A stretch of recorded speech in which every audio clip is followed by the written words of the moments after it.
Hello, hello, hello, and welcome to another fantastic episode of Anarchy Among Friends Roundtable discussion. Before we get started, let me first remind you that we are covered by the BIPCOT No Government License, which allows for the use and reuse of this podcast by anyone and everyone except for government and the bludgies thereof. You can learn more about that at bipcot.org. That is BIPCOT.org. We're also protected by Brandenburg v. Ohio, 1969, which ruled that the government cannot punish inflammatory speech unless that speech is, quote, directed to inciting or producing imminent lawless action and is likely to incite or produce such action. Therefore, everything said here on Anarchy Among Friends Roundtable discussion is entirely hypothetical. Mm-hmm. This is episode 117. Why we are still on the air, I have no idea. But we are, and we have a full crew in the house for the first time in a couple weeks. Yeah. So, yeah, everybody's still in that post-Thanksgiving slumber. Pretty much. Yeah. No, for me right now, it's mostly the painkillers. That was a lot of socializing for me in the mental state I've been in recently, so I'm still fucking recovering. That is enough interacting with human beings for me for one lifetime. Thank you. Yeah, we had like we usually do like a big thing at my aunt's. My aunt's house is kind of the central hub where all the family gathers. And it was my aunt, my cousin Anthony, my dad, my brother, and me. Like normally it's like 24 people. It was 5 this year. Jesus. Yeah. We had 11 people here this year. Did your ovens hold out? Yeah, just until the next day, and then they fucking broke again when I baked banana bread. Shakes fist at technology. Do not let me get my hands on the Frigidaire CEO, or this thing's going straight up his bunghole. You know what you need is the stove that my sister has in her basement. It's because she found it as new old stock, unused. It's the same stove as Samantha on Bewitched uses. Oh, where geez.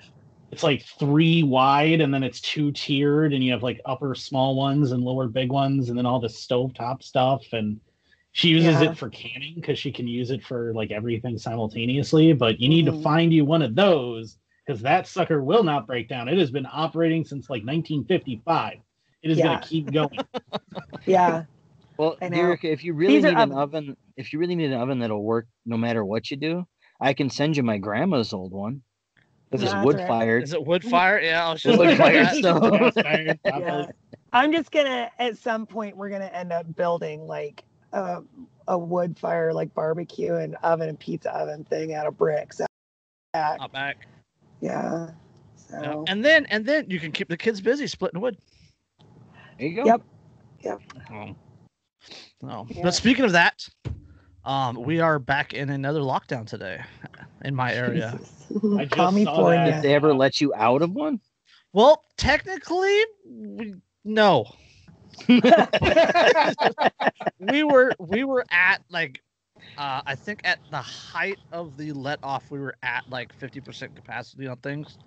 Like restaurants were starting to open back up, and now we're back into another lockdown. Our lockdown is this new lockdown that we're in now, which actually kicks in tonight at midnight, local time, Pacific time. It actually bans like private gatherings of any kind. Jesus. Yeah, like mixing households of any kind. Like if you're driving in a vehicle with someone from another household, you're supposed to wear masks under this new lockdown. Oh my God. Yeah, like we went grocery shopping on Saturday. You guys know I'm antisocial, so I go shopping at like late at night and do it for like a whole month, so I don't have to deal with go back again. We went shopping. It was like 4:00 in the afternoon, and like a third of the store was empty. Like the shelves were empty. Like the meat section was like half empty, and you could see like fear in people's eyes. Yeah. People were freaking out. Like there was like no lunch meat. There was no cheeses. The actual meat selection was really limited. I mean, they had bacon, so I bought a lot of bacon, but Jeez. Oh shucks. Yeah, and then almost all the corn dogs were gone. Almost all the like frozen pizzas were gone. All the like Marie Calendar frozen dinners were gone, and Hungry Man was gone. So the health conscious people were not the ones panicking. Yeah, there was plenty of toilet paper this time, and then like the organic vegetable section was full, and then like the rice and pastas, they were about half empty. People were freaking out. If you're going into that hardcore of a lockdown, you got to be concerned whether or not anything's even going to be moving into grocery stores during it for you to even go get more. So, well, given the time of the year, and what they said is I talked to one of the guy that checked us out was an assistant manager of the meat section, right? So like, there's so little work to do in the meat section that he was the cashier up front, and he said it's because the warehouse was like less than half full. Like when we had that first lockdown, like it hit right away. The warehouse was still full, so it wasn't that bad here. But now, because of the last 9 months of stuff not coming in because of shutdowns, economic disruption. Yeah, the warehouse was like less than half full now, so it means more's going out than coming in to the warehouse. So. And this is a big chain. There's a Winco Foods. Yeah, I'm familiar with Winco. It's kind of a big one on the West Coast. Big warehouse style stores. Yeah. It's gonna get bad, and it's right before Christmas too. Like you can still go into Walmart, but can't go get a burger. Yeah. Winco is like almost like Costco, but just groceries. Yeah. Yeah. Oh.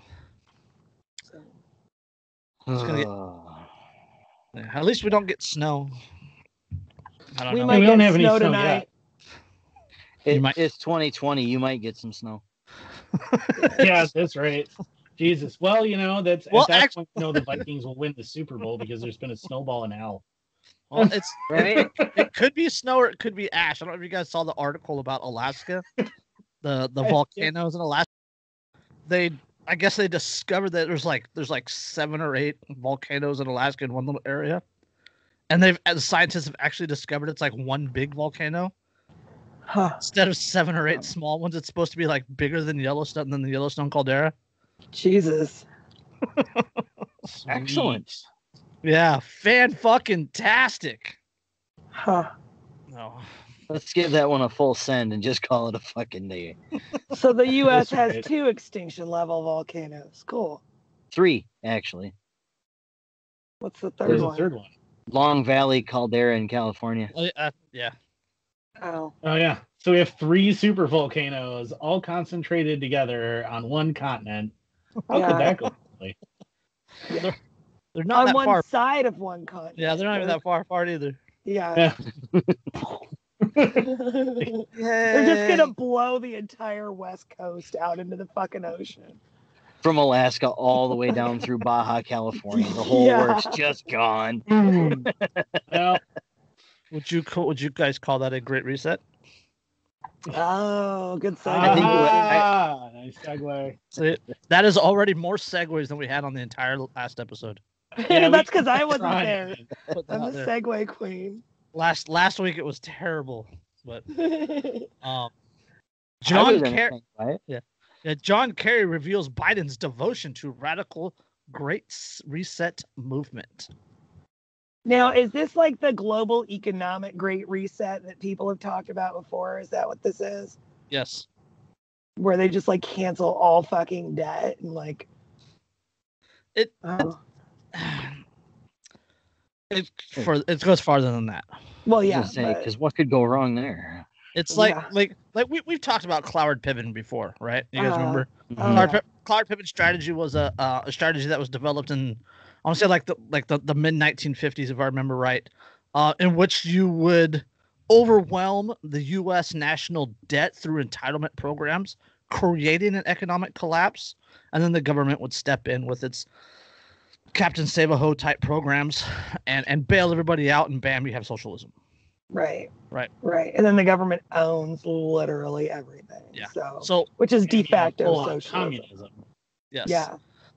So it's like that, but on a global scale. and it gets worse. This is an article from this is from The Hill. This is an opinion piece. In June, elites at important international institutions such as the World Economic Forum and the United Nations launched a far-reaching campaign to, quote, reset the global economy. The plan involves dramatically increasing the power of government through expansive new social programs like the Green New Deal, and using vast regulatory schemes and government programs to coerce corporations into supporting left-wing causes. This seems awfully coincidental that they want to do this right after they shut down the entire fucking economy of the globe for like the last year. Fuck everybody over financially. Yeah. The two justifications for the proposal, which have been aptly named by its supporters the Great Reset, are the COVID-19 pandemic. That's the short-term justification. And the so-called, or is this the justification for the pandemic? And the so-called climate crisis caused by global warming, which is the long-term justification. All right. According to the Great Reset's supporters, the plan would fundamentally transform much of society. As the World Economic Forum head Klaus Schwab wrote back in June, quote, the world must act jointly and swiftly to revamp all aspects of our societies and the economies, from education to social contracts and working conditions. Every country from the United States to China must participate in every industry from oil and gas to tech must be transformed. In short, we need a great reset of capitalism. No, that's literally the opposite of capitalism. Sorry, that's a performative contradiction. Yeah. I just where do you even start with this? I just hold on and just you'll find something. Internationally, the Great Reset has already been backed by influential leaders, activists, academics, and institutions. In addition to the World Economic Forum and United Nations, the Great Reset movement counts among its the International Monetary Fund, heads of state, Greenpeace, and CEOs and presidents of large corporations and financial institutions such as Microsoft and MasterCard. Well, this world is being led by a bunch of fucking grade school level children. Redo. No, I fucked that up. Redo. I want to do it over. Do over. No, yeah. But, no takesies backsies. You agreed. Do over. But in America, most policymakers, including President-elect Joe Biden, have been relatively quiet about the Great Reset, leaving many to speculate what a Biden administration would do to support or oppose this radical plan. Well, radical's fucking right. There has been some evidence suggesting that Biden and some of his biggest allies back the reset and would attempt to impose it on the United States. Yeah, they're commies. Duh. They fucking back it. Like, why was there ever a question about whether they would support this or not? My God. Pretty obvious. Commies gonna do commie shit. Just saying. But Biden and his team have never explicitly stated that America would be involved. Yeah, I know. So they thought they had the election in the bag. That is until now. Yeah, once they have the election. Gosh, what a shock. Now, the panel discussion about the Great Reset hosted by the World Economic Forum in mid-November, former Secretary of State John Kerry, Biden's would-be special president envoy for climate, firmly declared that the Biden administration will support the Great Reset and that the Great Reset, quote, will happen with greater speed and with greater intensity than a lot of people might imagine. That, now, to somebody who knows what all of this means, that sounds like a fucking threat. Yes, so the average dipshit who doesn't pay attention, that sounds like a promise of, like, you know, futuristic utopia shit. No. This is a fucking threat. Yes. Yep. This is the Khmer Rouge pointing at all of the college students and saying, Very soon. Very soon. That's what this is. Mm-hmm. Yeah. And all of the massive, if anybody that's paying attention, all of the massive gun control pushes make even more sense now, simply because they wouldn't be pushing so hard to disarm everybody if they didn't want to do something for which they would probably get shot. Yeah. Which is literally what people like us have been warning you about forever. Yeah, and so as long as we have been talking, we have been warning you that this was coming, that this is exactly what you could expect and exactly the plan. And exactly why they want your fucking guns and they want people comfortable with attacking each other over shit like speech. As always, this gets better. I hate it when you say that. I really hate it when you say that. When you keep using that word, I do not think it means what you think. When asked by panel host Borjo Brindy whether the Economic Forum and other Great Reset supporters are, quote, expecting too much too soon from the new president, or is he going to deliver on the first day of the topics? Kerry responded, quote, the answer to your question is no. You're not expecting too much. And yes, the Great Reset will happen, Kerry continued. Quote, and I think it will happen with greater speed and with greater intensity than a lot of people might imagine. In effect, the citizens of the United States have just done a Great Reset. We've done a Great Reset, and it was a record level of voting. Kerry later argued that the Great Reset is necessary to slow climate crisis and that, quote, I know Joe Biden believes it's not enough just to rejoin Paris, that is the Paris Climate Accords, for the United States. It's not enough for us to just do minimum on what Paris requires. Kerry also said that because of the Great Reset movement, he believes, quote, we're at the dawn of extremely exciting time and that the greatest opportunity we have to address social and economic problems is dealing with the climate crisis. That's all bullshit. They just want to fucking wiggle out from the impossible mess they've made with their out of control fucking spending. They just want to fucking reset the national debt because they couldn't be responsible with it. Sound exactly like Cloward-Piven strategy? Yes, it does. Yes, it does. Destroy the U.S. economy. Everybody's desperate for things, and then, hey, look, here comes your savior government to show up. Don't forget. And we can even put on the tinfoil hat and go a little bit further than this. Like, remember Nancy Pelosi, right? She's screaming about stimulus, right? Everybody, we need a stimulus check to keep the economy afloat. Joe Biden essentially gets selected as the next president. Pelosi kills the current stimulus bill and goes, no, Biden's elected. They don't need that big of a check. Yeah. Yep. And at the same time, Pelosi had killed all, there was some negotiating shit going on beforehand where Pelosi and Trump had both killed any idea of anything related to stimulus prior to the election. Yep. They wanted to wait until Trump wanted to wait until he won again. Right. But he also said many times that if you just sent me a bill that said this is just for the American people, I'll sign it today. Yep.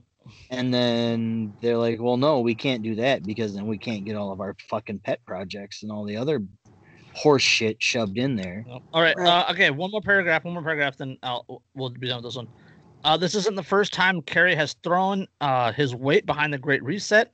At a June World Economic Forum virtual event, Kerry said the coronavirus pandemic was, quote, a big moment to open the door for the Great Reset.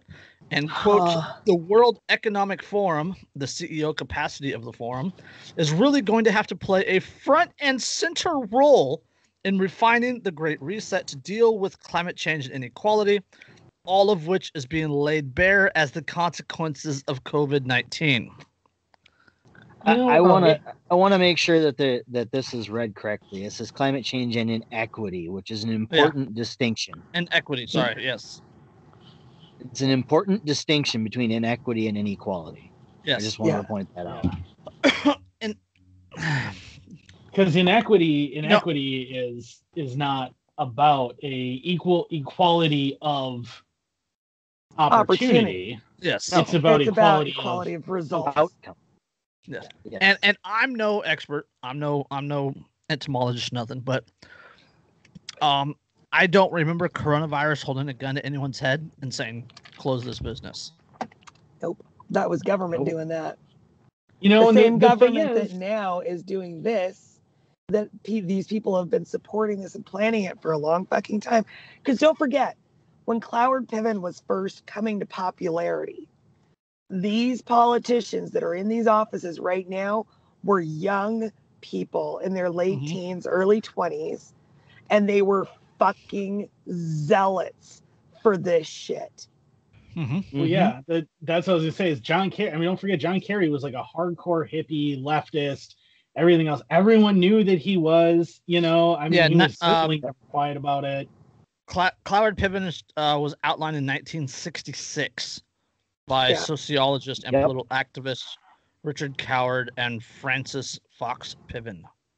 Yeah, and this is right as these guys they're going to universities, they're going to Vietnam, they're starting to build up this stuff. I mean, it's what, 68, 69 that Kerry appears before Congress, something like that. I mean, originally. Okay. There's just Cloward and Piven were both professors at the Columbia University School of Social Work.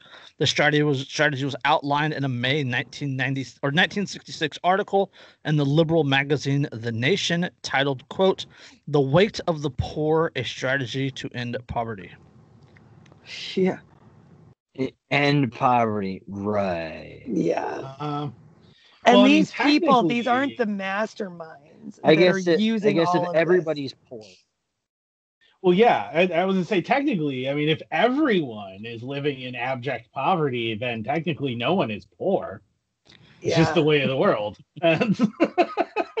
Which is where we come back to that whole difference between inequity and inequality. Yeah. Everybody has a shit outcome, so therefore nobody's special. Yeah. And that way we're all equal. You know, what's that quote that capitalism seeks to make everyone equal in opportunity or something, or in success, and so to make everybody equal in poverty. Yeah. Yep. It's telling that under capitalism, the poorest people still live better than the average Soviet citizen ever fucking did under communism. Well, don't even have to point at the Soviets. Point at the Chinese or the Venezuelans, average right Cuban, now. the Venezuelans right now. Most of the continent of Africa. Oh, they were husband and wife. Oh. Isn't that like a gendering and social construct and I'm just like imagining them like pillow talking this stupid commie bullshit back and forth to each other while they fuck. Like, and some people are probably really, really tripping balls on LSD because it's the 60s. And hey, let's not knock LSD, okay? I'm just saying. Not to say that I have or would ever partake, but come on, there are far worse things they could be doing. Than LSD. Well, I'm just saying, like, what else is going to make you go, you know what we should do is just ignore everything, man. Just be like, oh, no one has to pay anyone back. And just like... It's all just on paper, man. It doesn't mean anything. We just burn the papers and it's gone. Well, I guess in technicality, that's pretty much all the U.S. currency is in the first place. So, yeah, but I mean, like, people use it to purchase real assets that have value. You know what I mean? Like, that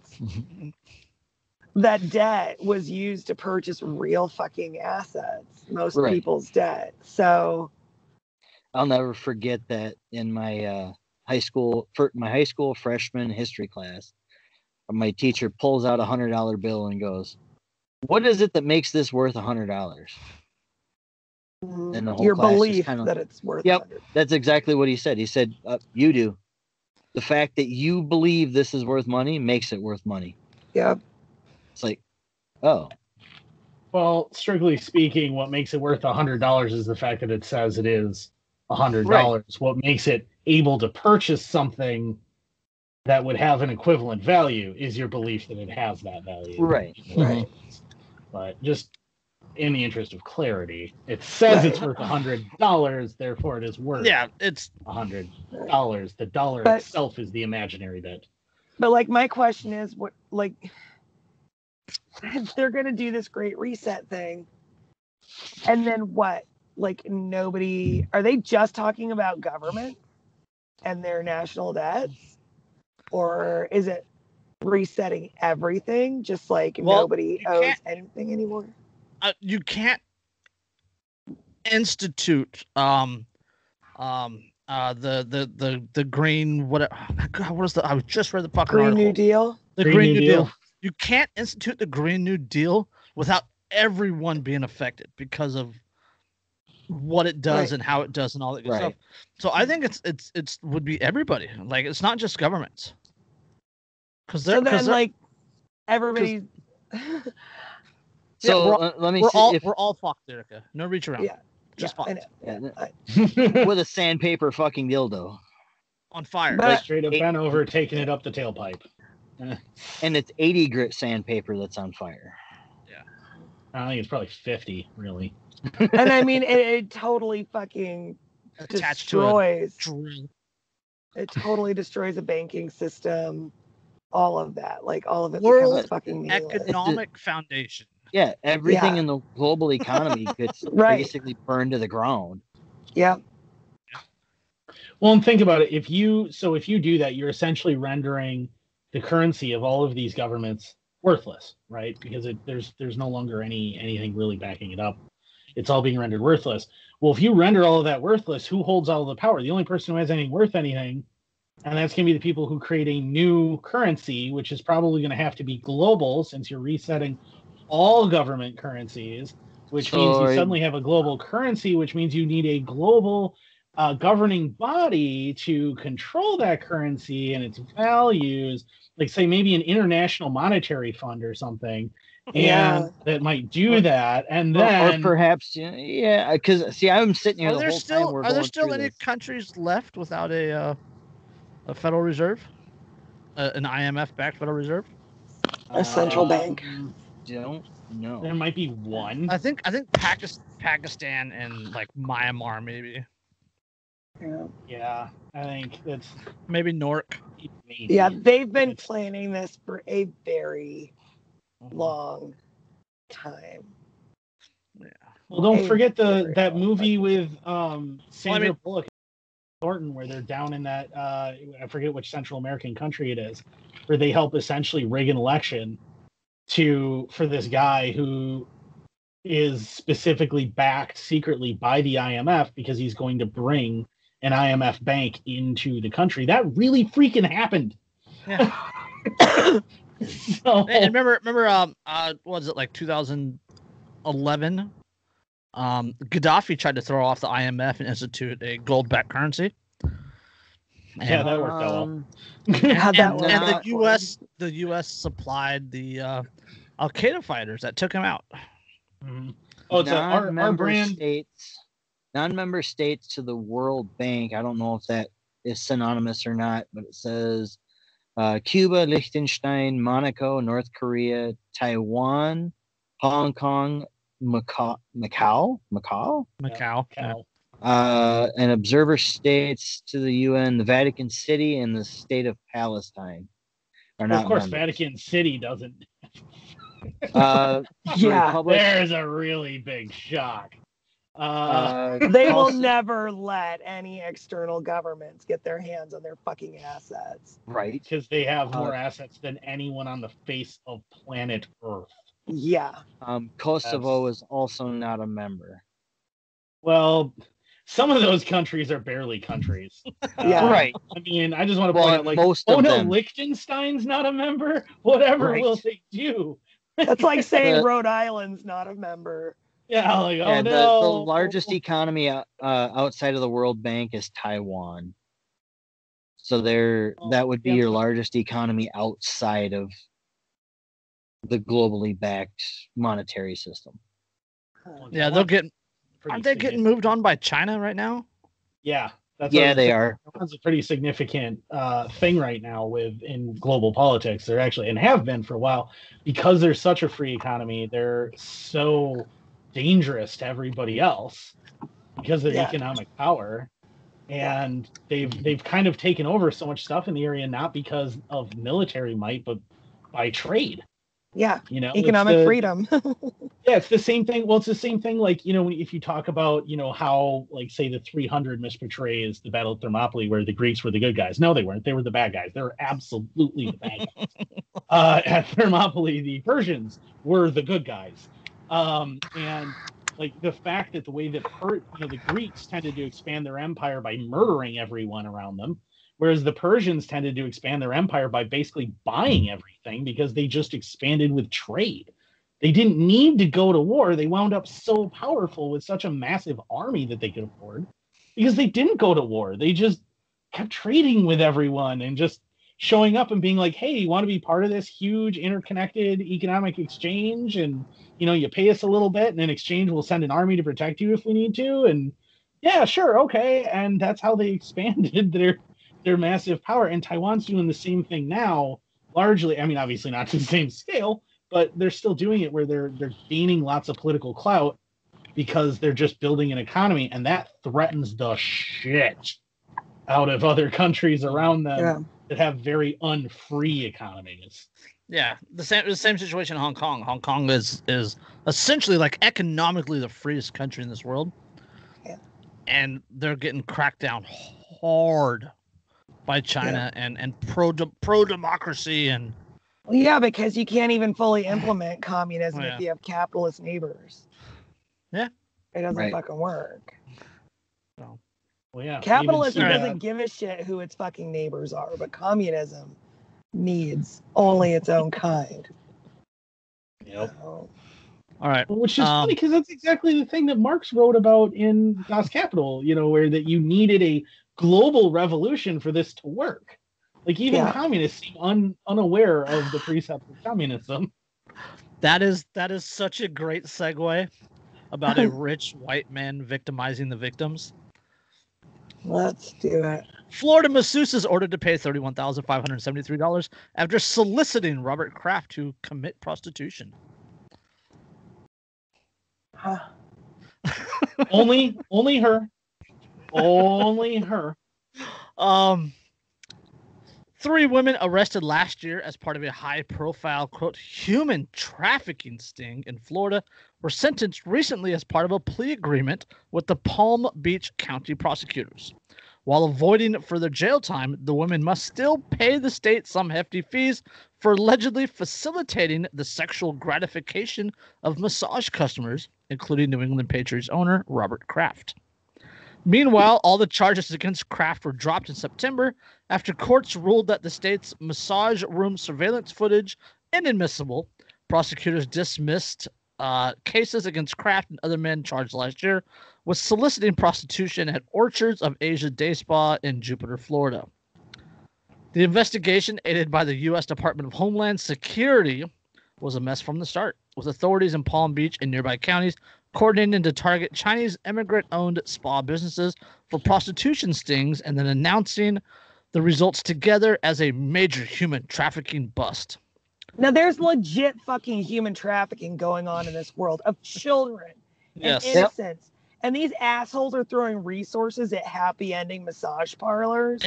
It gets, And you know, if they would just take the resources that they pissed away on happy ending massage parlors and actually did a detailed search of the Southwest United States in the desert, they would find so many children that are victim of human trafficking. Mm-hmm.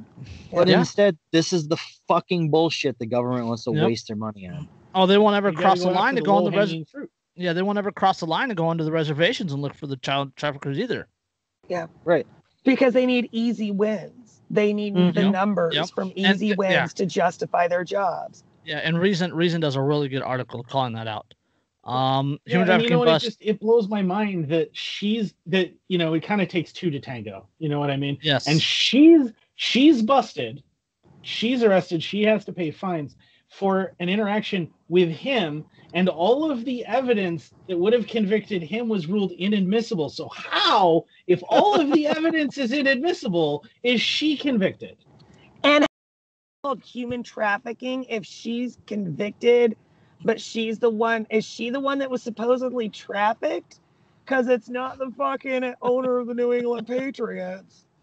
Yes. So, local sheriffs made national news with their narrative of young Asian sex slaves and a vast network of knowing men so who let the rest of patronize them find them.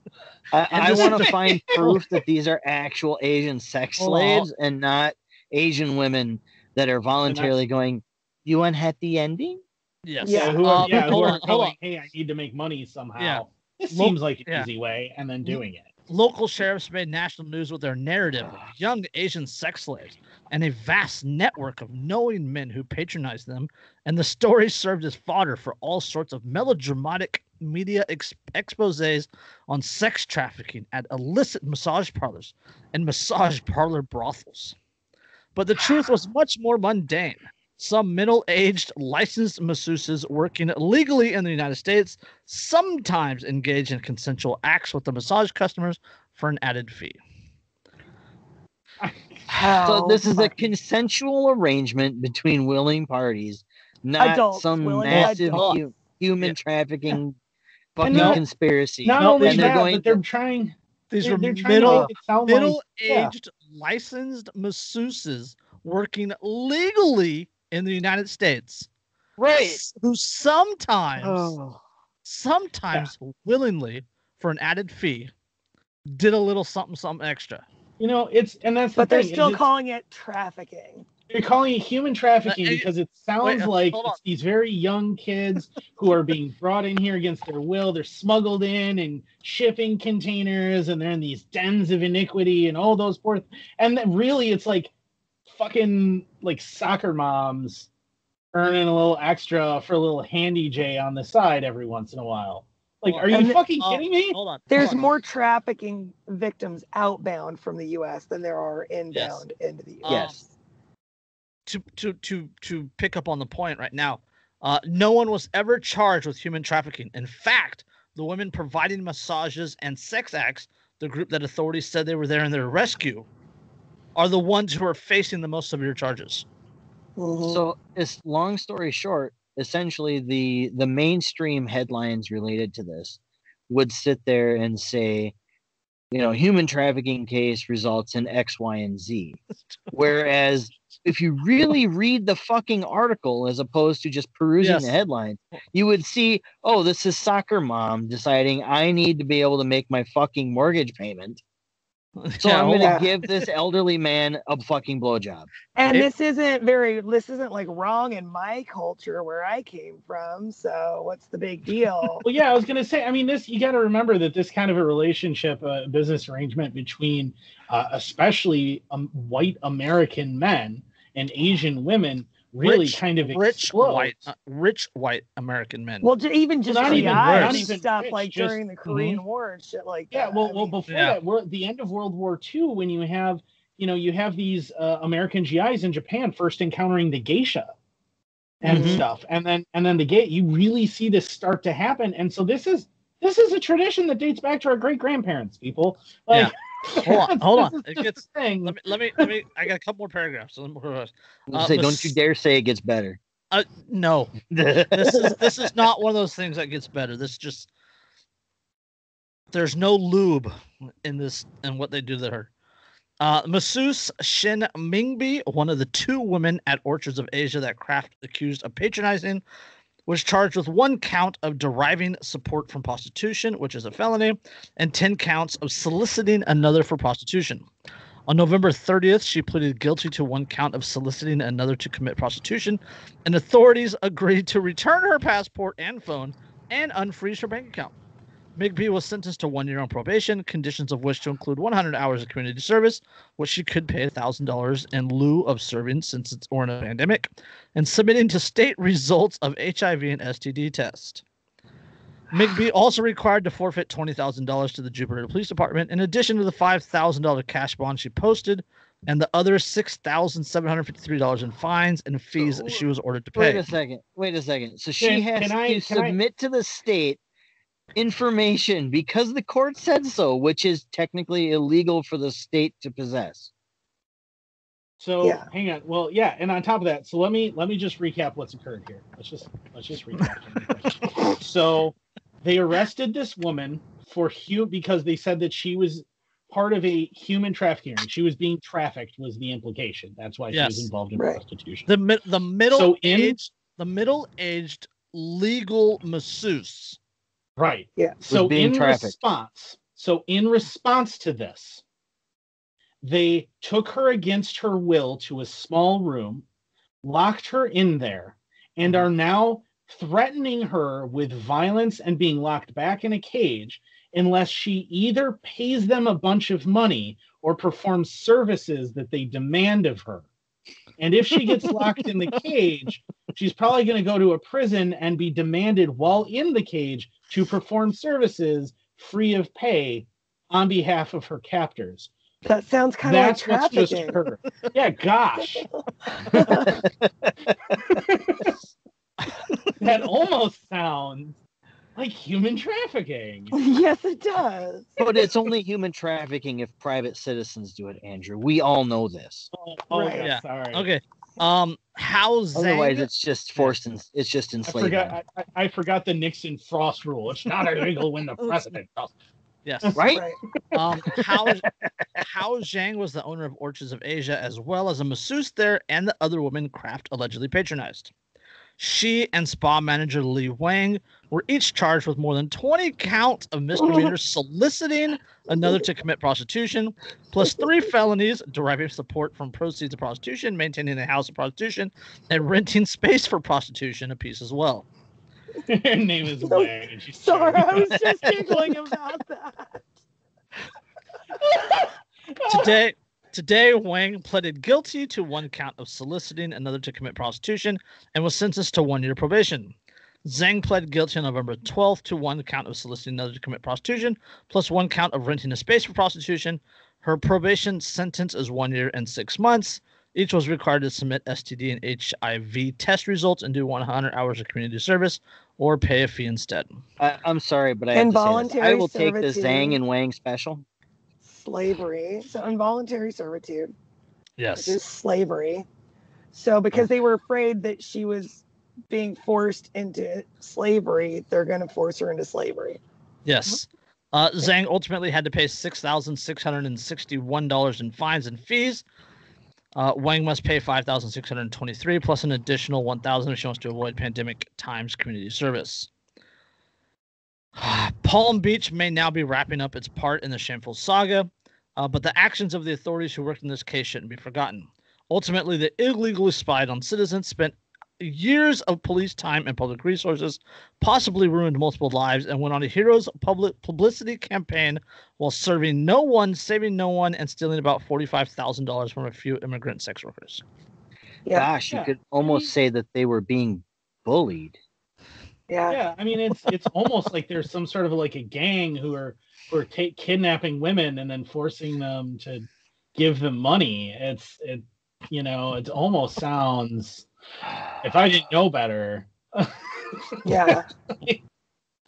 I mean, but and the thing is that from a legal perspective, that still blows my mind is how the fuck are they getting away with all having spent years performing what was ruled illegal surveillance, and therefore everything stemming from it is poison treed out. So there is no evidence against the guys. Yep. It's ruled poison treed. Yeah, everything pertaining to Kraft, to Robert Kraft, was ruled inadmissible in court. So how is it admissible enough? Yeah, but it was admissible enough for criminal charges against the victims. I'm sorry, the women who were the victims of victimizing themselves. Yeah. Yeah. The long and short of it, Andrew, is it boils down to Robert Kraft has the money to pay for some goddamn good attorneys. Yeah, that's what I was going to say. He's got better attorneys. The women obviously aren't able to do so. Right. Now, so if Kraft was a crafty businessman, he would then, pay for his attorneys to represent the women to get their charges dropped. And then in exchange, that I'm not saying he should get, special treatment, but, gratitude though, because if it's gifted, if it's a gift, it's okay. See, okay, now, can't okay, pay it. You just can't buy it. Yeah, that's what I was getting at. Like if you take the money that he would have spent, whatever he allegedly has spent on these happy endings, and spent that on lunch, and they did the deed after lunch, it would have been just fine. Right. Yeah. But because it was just cash given to them or money given to them. Well, and I've said this to people before in discussions as it relates to the legality versus morality of prostitution. If I just want to drill some chick, is it that's more romantic. moral for me to Is it just more moral for me to take her out to dinner first, spend say $300 to $500 on a really good date night? Versus just saying, "Hey, lady, here's $300 to $500. Bend over." Right, $300 to $500 that she could put to better use and stimulate the economy and support herself with pay her bills. Yeah, she's stimulating something either way. But that $300 to $500 could go towards like feeding her the entire month, or you could blow it on one fucking meal. Right. But it's more moral to blow it on one fucking meal than it is to feed her for a month. Too. That's what Jason's laughing at. Yeah. For me, that's though, one expensive meal. My thought process was what's more moral: taking a chick to Taco Bell, crying slightly, making some shit up about my mother, and then getting her to sleep with me, or just going, "Hey, look, I think you're hot. Here's $300. You want to head back to my place?" Like that. Isn't that literally like the entire Tinder economy? Yeah. Right. That's what this is. This is Tinder with the Cash App. Mm-hmm.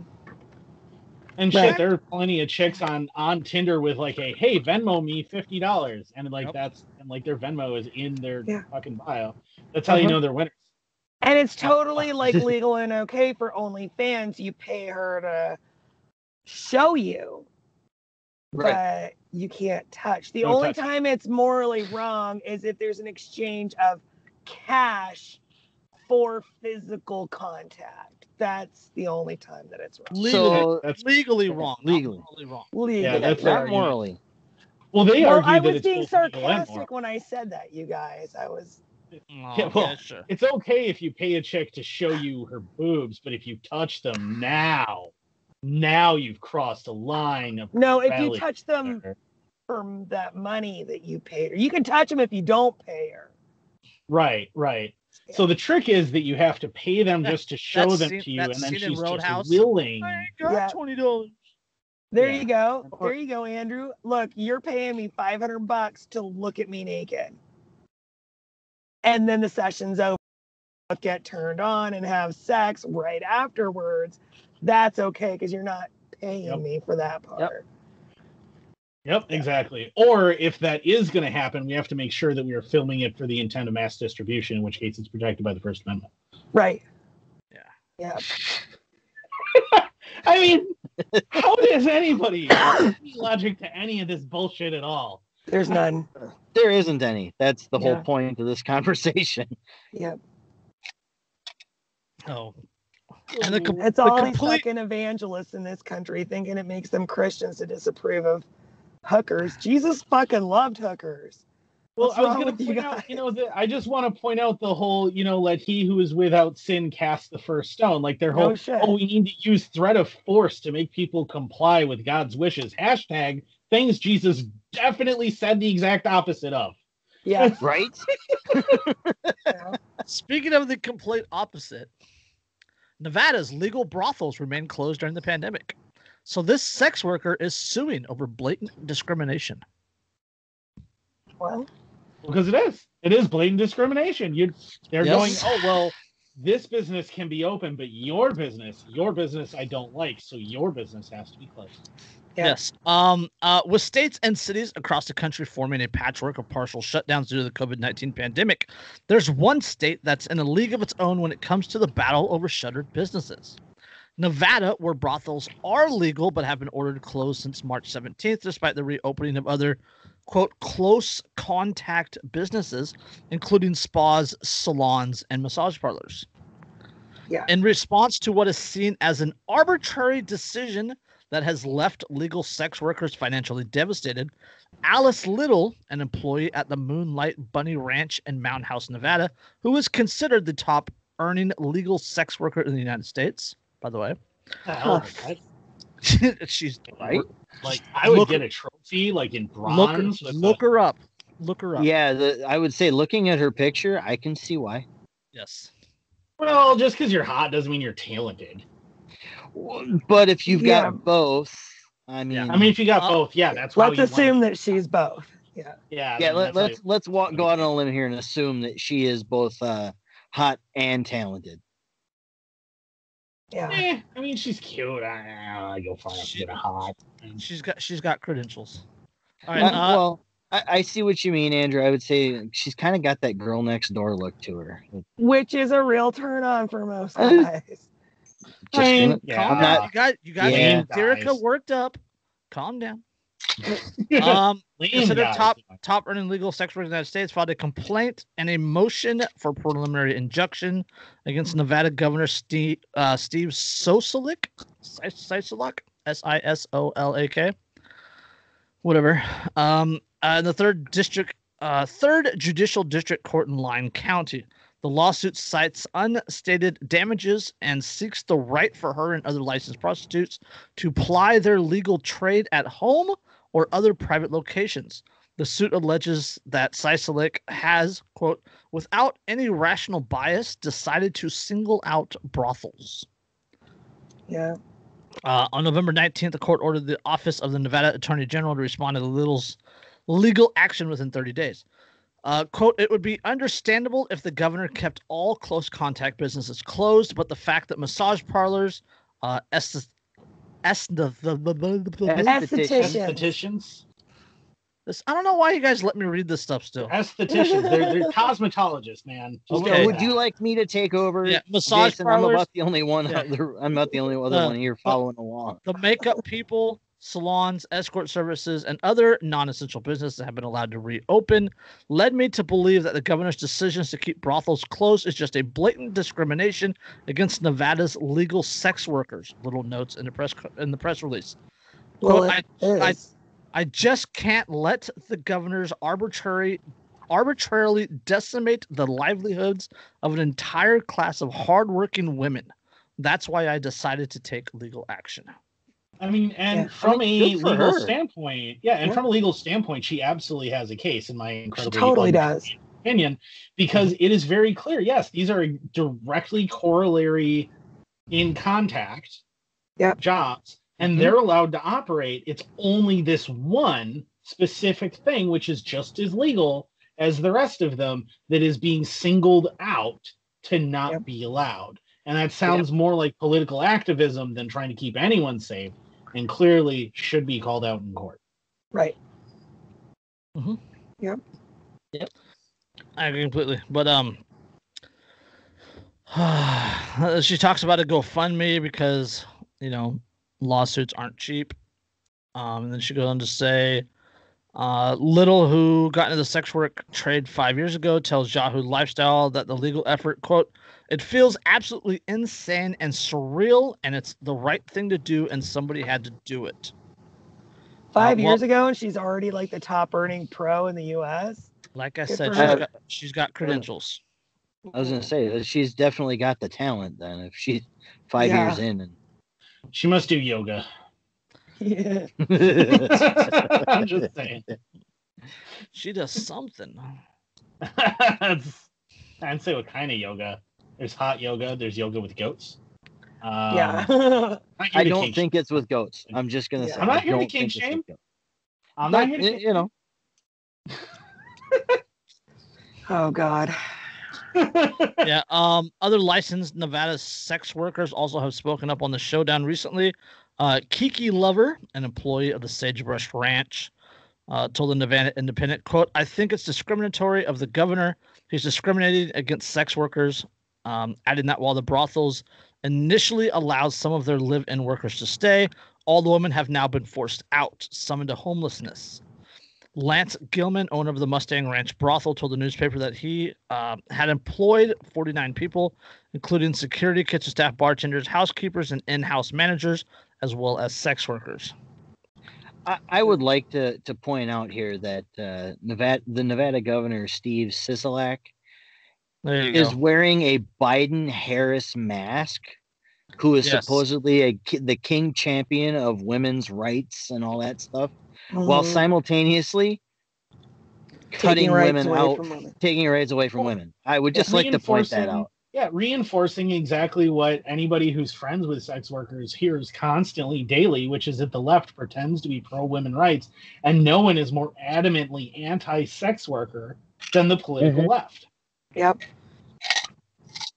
I mean, yeah. I mean, if you're for gun control, you're not for women's rights.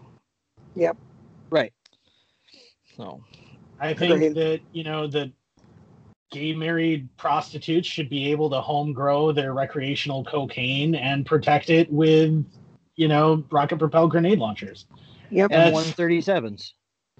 Yeah, like that's the way that should be. But because people want to try and force their opinions on others through force. All right.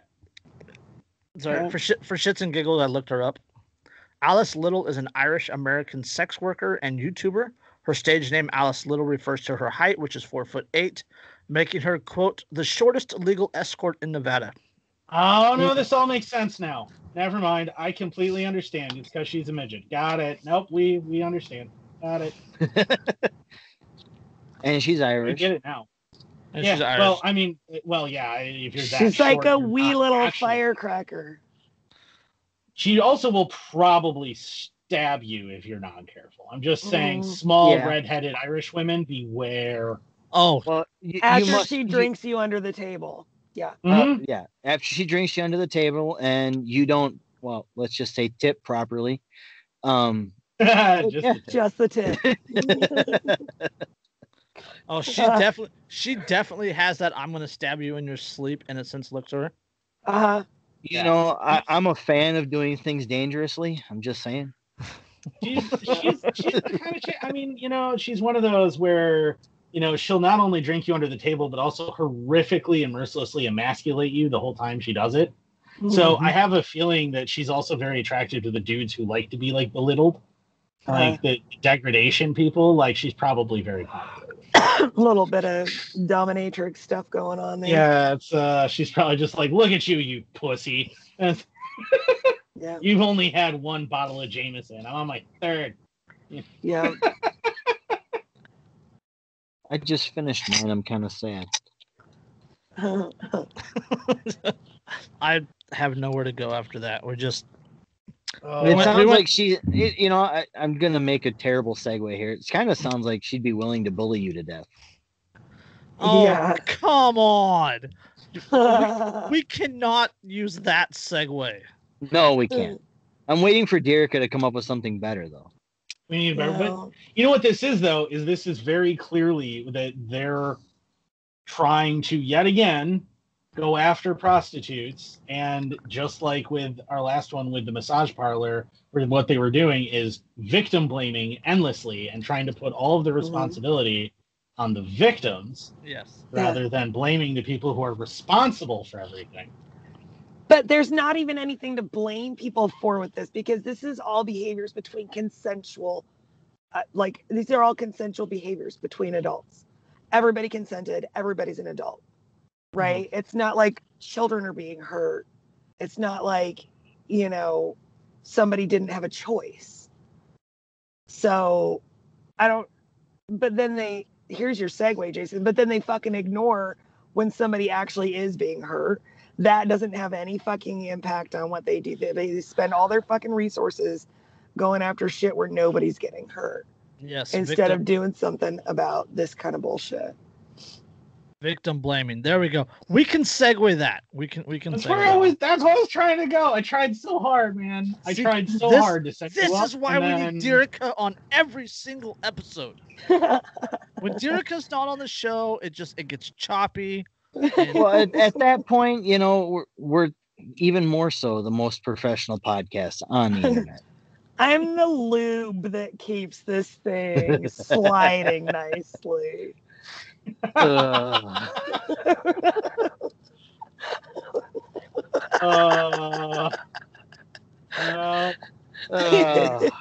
know the reason why that's so painful is because I was just watching a thing about like I bet you were superstitions, and they were no superstitions and stuff, and they're talking about witches, and I was laughing about the fact that first they talk about, you know, oh, the witches sold their soul to Satan, and they completed the compact by having sex with him.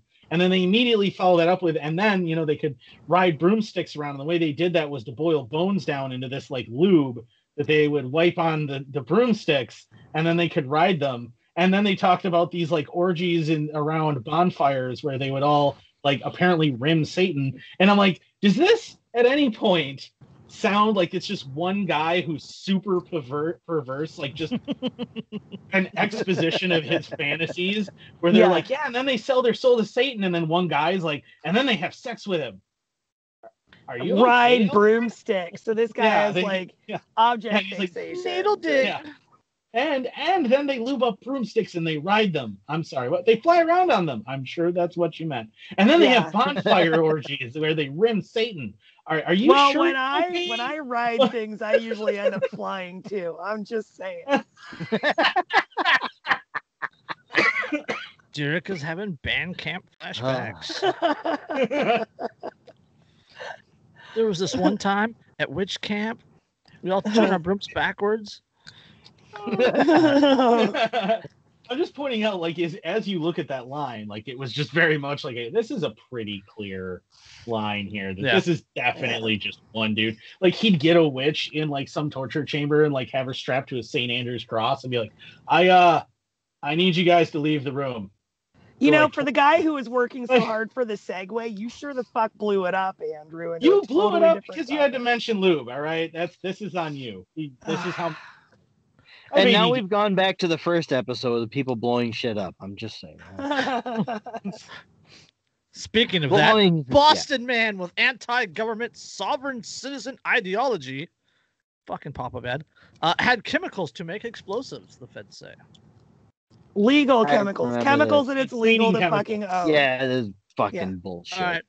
Federal authorities said they arrested a Boston man. Homeschoolers know you can make a bomb out of just about anything.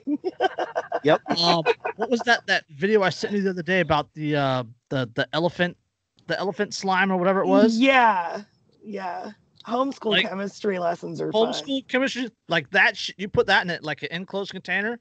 Fuck. Well, yeah. You know, I remember I was unfortunately public schooled, but we just started a class called material science, where you got to, and the teacher had no idea what the hell he was doing trying to teach the class in the first place. So all we did is he gave us this tray of chemicals and said, here you go, play. Oh, how could that ever go wrong?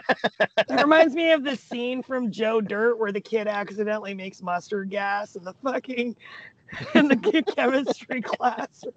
Oh my god. Yeah, you know, and the thing is that could totally fucking happen. Like, you could totally inadvertently have had all these kids just like create a World War I war zone in the middle of their school, and you'd be like, oops. And there'd be the one German exchange student just like, I will show you, I will make Germany great again. Yeah. Like, napalm is not difficult to make. I'm just saying. To be perfectly honest, there was more than once we had to evacuate. Brandenburg, Ohio, is what they're right. Boston man with anti-government sovereign citizen ideology had chemicals to make explosives. Yes, Andrew, I know. I saw you snap your head. Sovereign citizen. So it's okay to own all this stuff as long as you don't also think the wrong thoughts while you're owning it. Yes. Crime. Should I even read the article? I think we got the gist of it. Yeah, already. I think we pretty much got all right. it. We have to do it because I have to stumble over the guy's name. And all right. Federal authorities say they arrested a Boston man with extremist views who they say bought a gun, body armor, and chemicals to make a bomb. People heard L. His name is P-E-P-O. Peppo.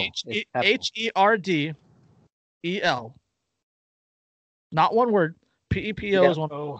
H-E-R-D is one. L. Peppo heard L.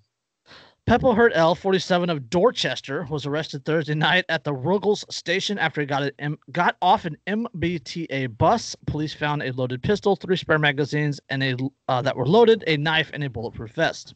I'm never going to be mad about my every name day again. that I'm just saying. Every day that I leave the house, this is what they found on the guy. Yeah. L is barred from carrying guns and ammunition because of a 2004 state conviction for possessing firearms without permits. He didn't have the Crown's permission. Yes. Yeah, he's a prohibited person because he didn't get the Crown's permission first. But that's totally not infringing on his right to keep him buried. Yeah, and then now because of that, I mean, this gets so much worse. All right. When he was detained, L had on a security jacket, even though he's not a security guard. The U.S. Attorney's Office said. I know, wow, like right.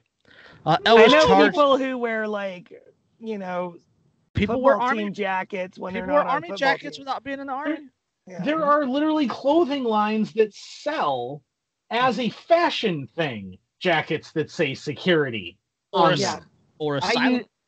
I used to wear a T-shirt around that said FBI on it, and it was fun to watch people run and hide. Was that great. One of those female body inspector ones? But maybe. Fucking dork. L was charged by criminal complaint by 1 count of being a felon in possession of a firearm and ammunition. He was detained after an initial appearance until his next hearing, which is set for December 2nd. So this has already happened. Authorities also linked L, who has been under police surveillance, to purchases of chemicals and 4 rifle-rated hard body armor plates, according to court records. L was tied to a series of other Amazon purchases between January 5th, 2019 and October 20th, just over a month ago.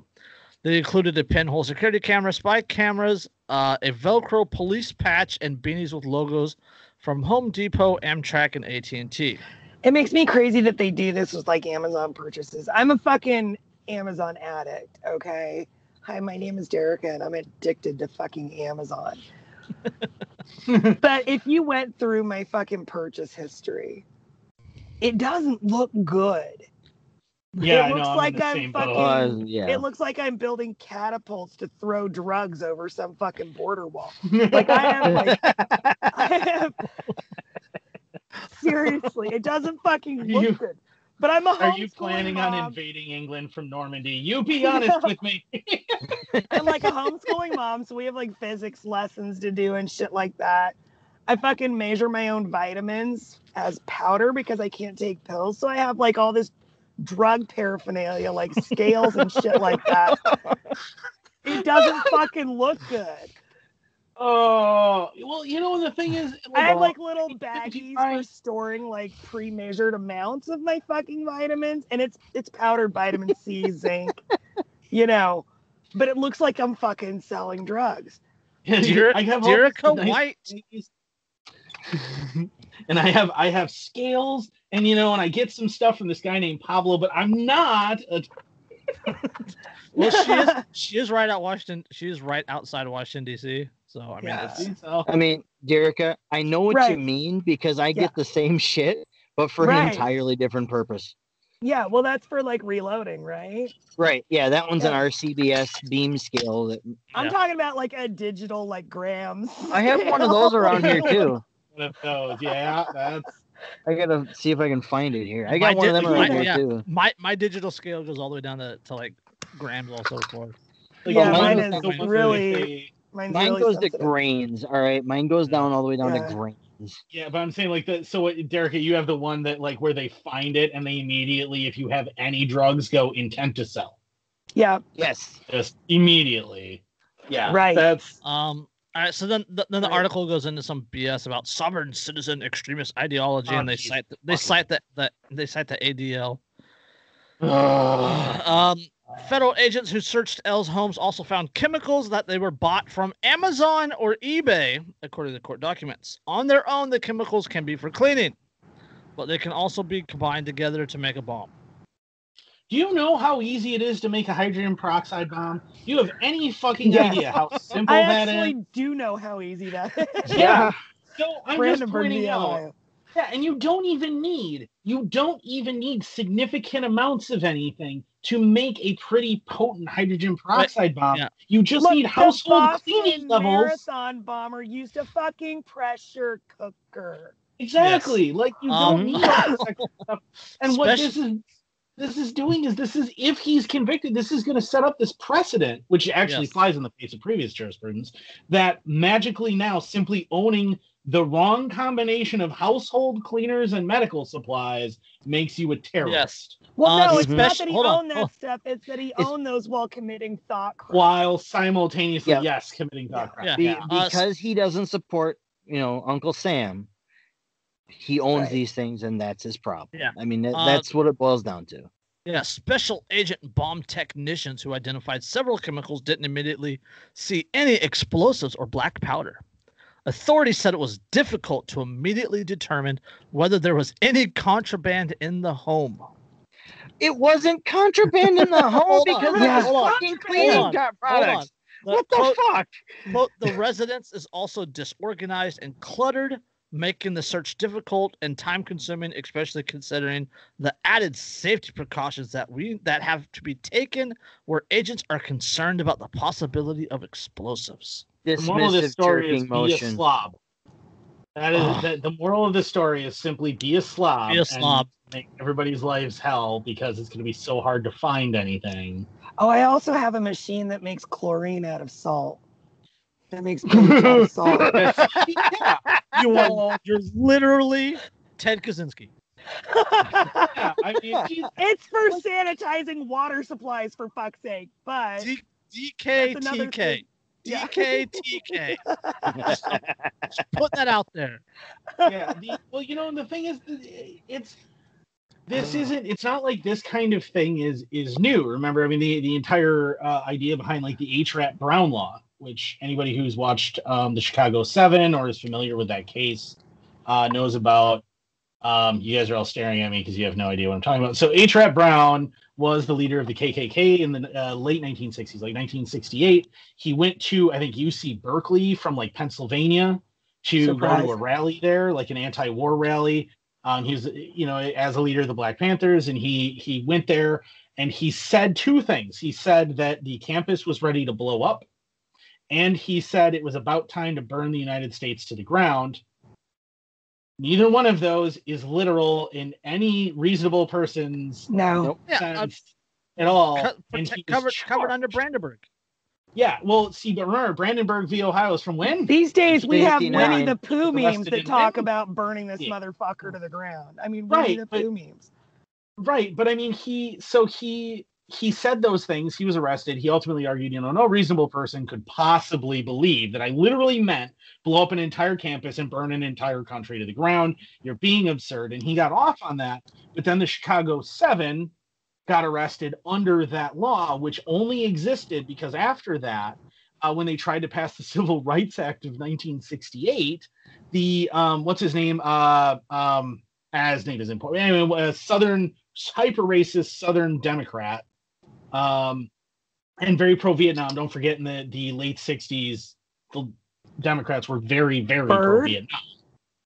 No, it was, oh God, he's really famously like a racist piece of shit. What's his name? The Democrats. I can't remember his name. Like you hear it and you instantly recognize it. Right. I can't remember. But it's But he basically said, well, I'm not going to let the Civil Rights Act pass unless we add this rider to it that says if you cross state lines for the intent of inciting violence, then you can be charged with a federal crime under this law. And it's called the HRAP Brown law because it's from HRAP Brown and his charges and stuff and him getting off. So it's not like this whole idea that something that's completely innocuous they would go after because you don't think right. The government has a very, very long history of doing exactly this. Yeah, and this is why you don't let them set these fucking precedents. Yeah.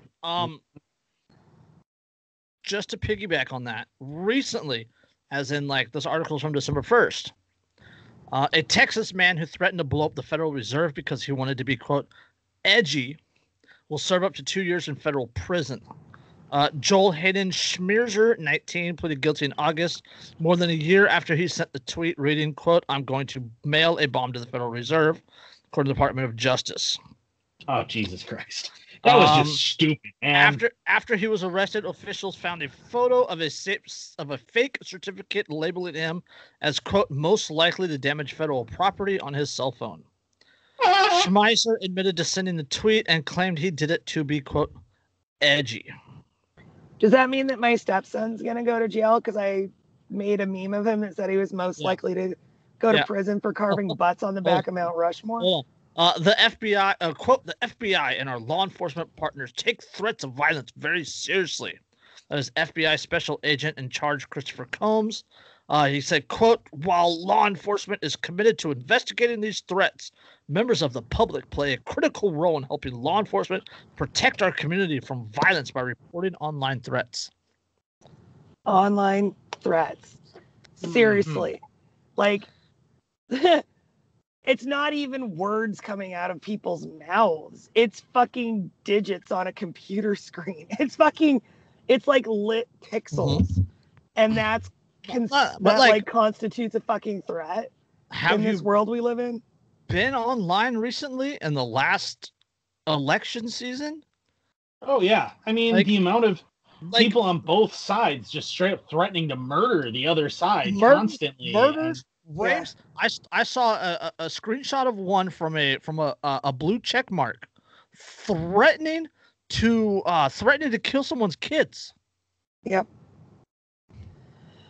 But this guy wants to be edgy, and he's going to serve 2 years in federal prison. Yeah. No. Because federal prison. If federal pound me in the ass prison. If only we had some kind of wording in our founding documents that prevented the government from interfering with free speech, this wouldn't have fucking happened.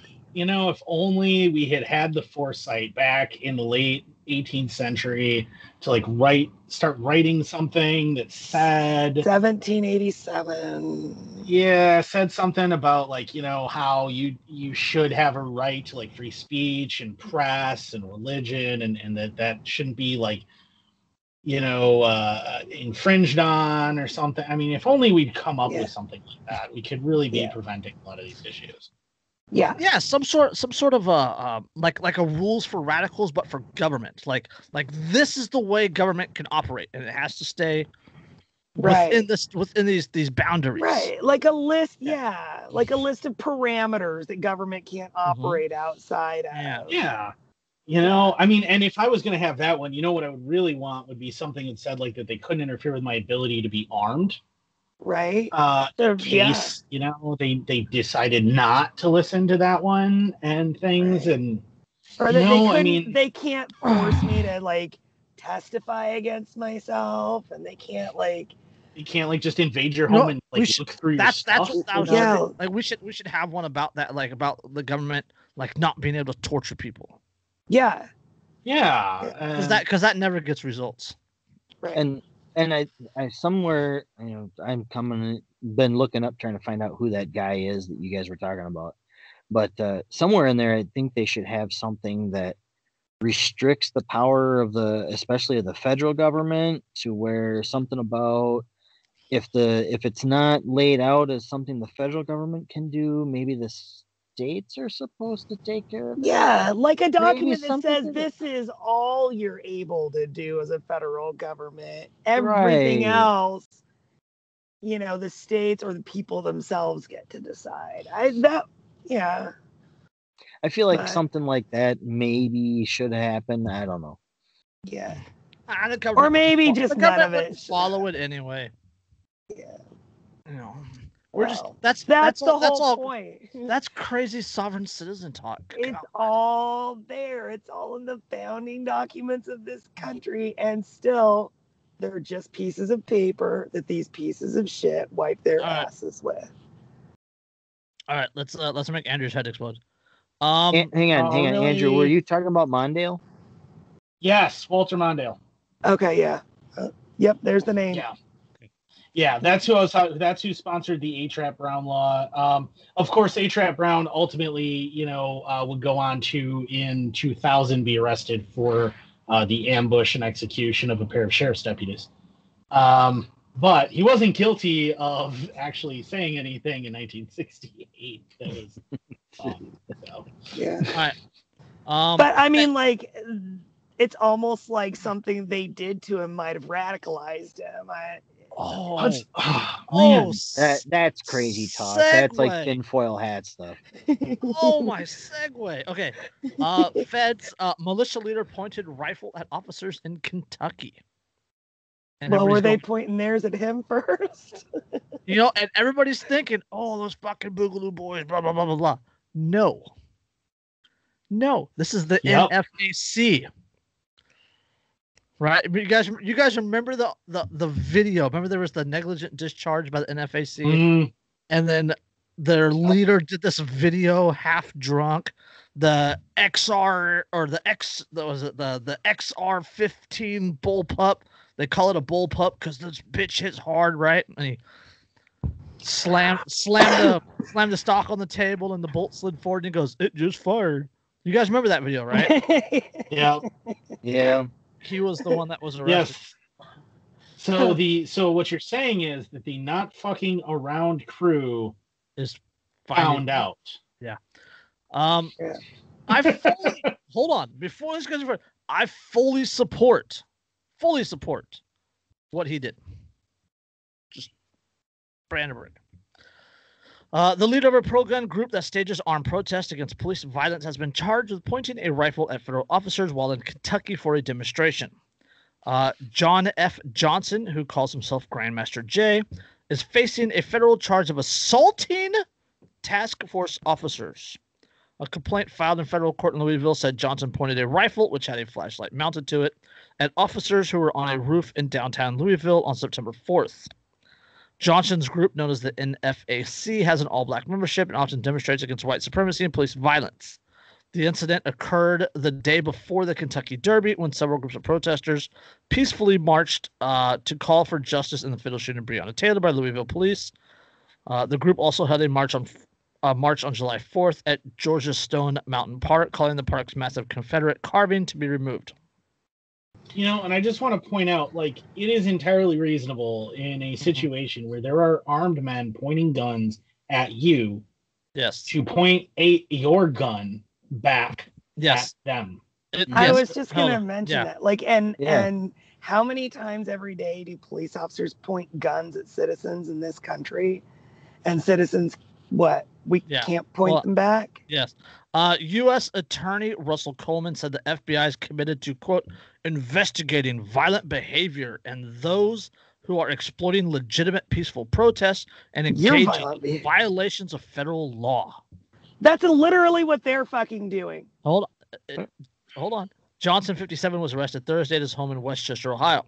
Johnson pointed an AR-style rifle with the flashlight on, which, quote, blinded several officers on the roof, including Secret Service and FBI officers, according to the release from Coleman's office. That's kind of the point of the fucking light. Hold on. Officers were concerned Johnson could accidentally fire around, according to federal complaint. Johnson faces a maximum sentence of 20 years in federal prison if convicted of the charge. They literally do this to citizens every fucking day, all fucking day, and they never give a shit how it makes the citizens feel when they do it. Yeah, to be fair, like, shouldn't citizens also be concerned that police who have on video accidentally fired rounds into people, including the one where the guy thought he was going for his taser? Didn't he kill that guy? Johannes Mezgerly. He was a BART cop here in Oakland.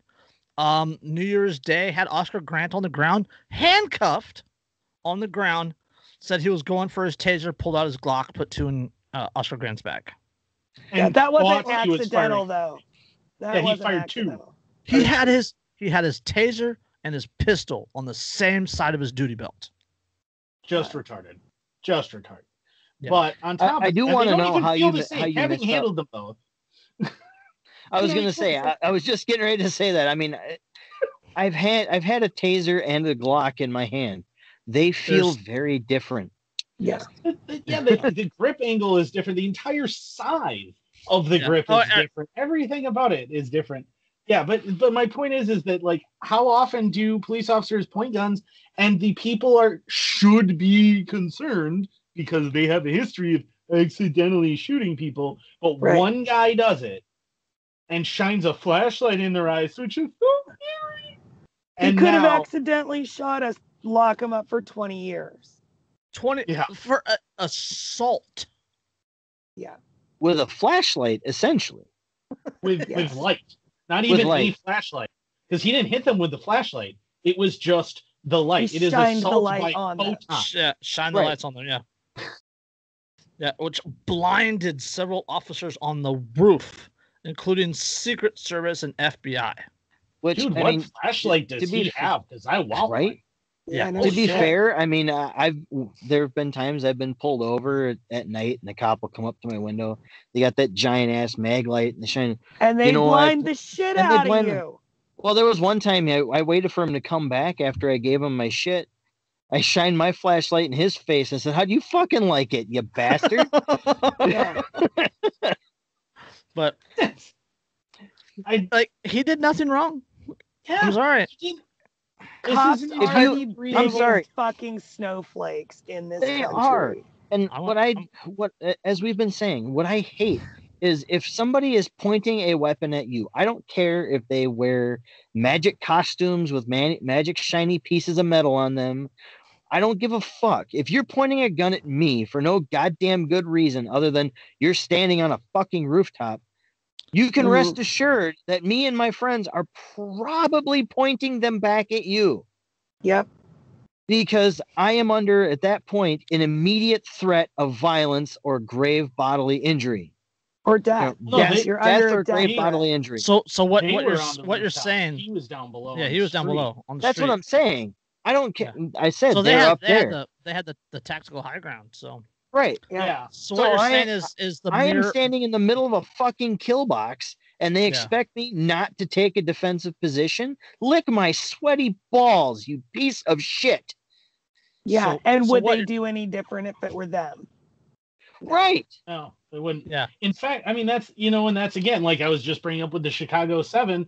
Remember, the Chicago 7 are charged over a riot in Chicago where it was a peaceful protest. The cops came running out of the police department in full riot gear and with shotguns and tear gas and everything else, and just immediately attacked the protesters who were marching. So, and ultimately, remember the investigation, I think it was like Clark Commission, something like that. There's a big investigation of it, determined that it was in dispute who started the riot, and yet instead they arrested these 7 guys. Yep. And charged them with conspiracy to start a riot. Yep. When it was the cops' fault that the whole thing devolved into a riot in the first fucking place. Well, the one guy, Seal, who was then the leader of the Black Panthers when the trial began, hadn't even been in town when the riots started. Who radicalized you? Yeah, he was guy 8. That's why they call it the Chicago 7, because he was guy number 8. He wasn't even actually there when it began, and they charged him too. This is the same kind of shit as what this is, where it's like, oh, well, we're doing something to put other people under threat. How dare you defend yourself against my aggressive force? Right. It's easier to radicalize your enemies than it is to radicalize your friends. Yeah. Yep. All right, segue. I don't have one. Phoenix approves $3 million payout for family of man fatally shot in the back by police. We covered this story before. This is an update. You guys remember the name Ryan Whitiker? Yep. Mm-hmm. He and his girlfriend were playing video games. The neighbor called it in because they thought that there was a domestic going on. He answered the door with a gun because it's like the middle of the fucking night. They're pounding on the door. They're pounding on the door. He comes out, or he opens the door, doesn't even get a chance to drop his weapon, and is assassinated by fucking cops. Phoenix City Council unanimously approved a $3 million payout on Wednesday to the family of Ryan Whitiker, a 40-year-old man who was fatally shot in the back by a police officer earlier this year. The shootout happened on the night of May 21st at Foothill Apartment Complex, where the neighbor called to report a couple arguing and making a lot of noise. They're fucking playing video games together. Playing video games again. Have you ever played Mario Kart, motherfucker? There is no polite conversation. Oh, man. No. Okay. I think those were some of the best fights my ex-wife and I ever had. Yeah. Police on body. Yeah. You know what? Blue shell, motherfucker.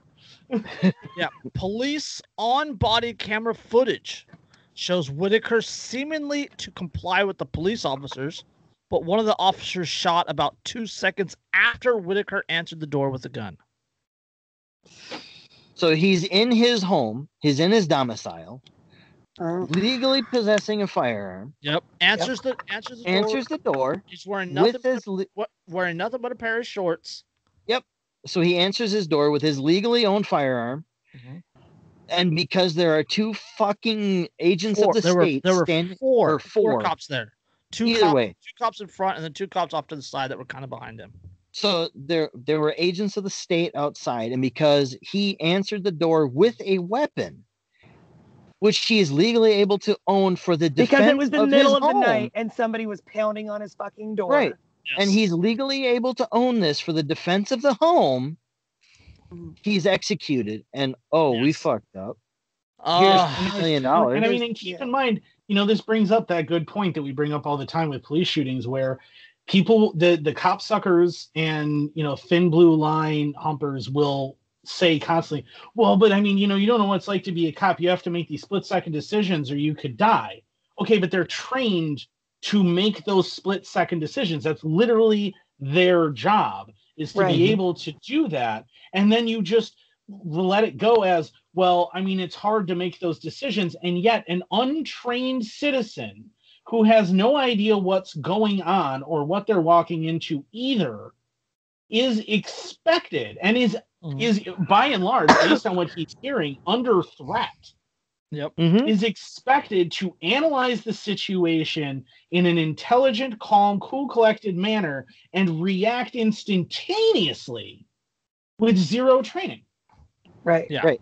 This is the same area and the cops as the went in Daniel Shaver shooting. Yeah, and the cops went in there primed to shoot someone.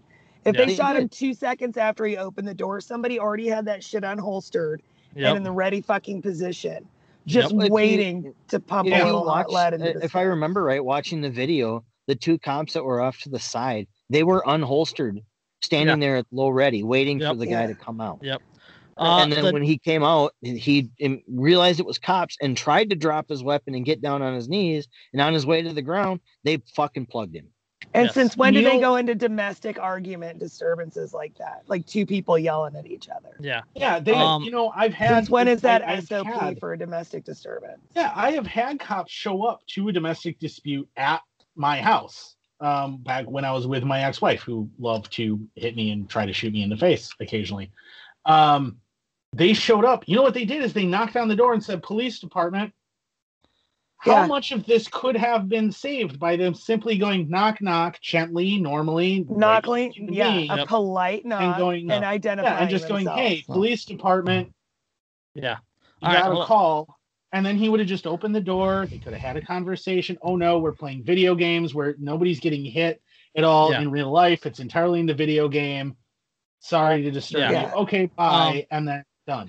Except in a lot of these states, and Wisconsin is one of them, if they show up at a reported domestic disturbance, somebody by law has to be arrested and taken to jail. That's not same here in California. I think in Oregon, both people have to be taken in because they can't just take somebody's word at the scene. Yeah. So in Oregon, they have to take both parties in. All right. Yeah, in Wisconsin, they don't have to arrest anybody because all 3 times that they showed up to domestic disturbances where my ex-wife was the aggressor, all 3 times no one went to jail. Yeah. And the reason for that is because she is the woman. Yep. If you had been identified in any way, size, shape, or form as the aggressor, you would have been hauled off with extreme prejudice. Yeah. All right. The shooting has become a rallying cry for advocates who say Phoenix police officers are too quick to use deadly force to resolve incidents. It's not just Phoenix, ladies and gentlemen. The 9-0 vote came during the city council meeting where Councilman Carlos Garcia and Sal DeSario extended their condolences to the Whitiker family. Quote, "I hope it helps the family," Garcia said, "but I know their son, husband, father, brother, everything that Ryan was to the community won't be there anymore." What happened to the cop that killed him? No charges, if I remember correctly. Yeah, I'll get to that. DeSasio, who staunchly supports the Phoenix Police Department and in the past has criticized a victim of the police violence, apologized to the Whitiker family. He said no amount of money was going to replace Whitiker, but, quote, "quite frankly, it was a low number. I think they should have asked for a lot more."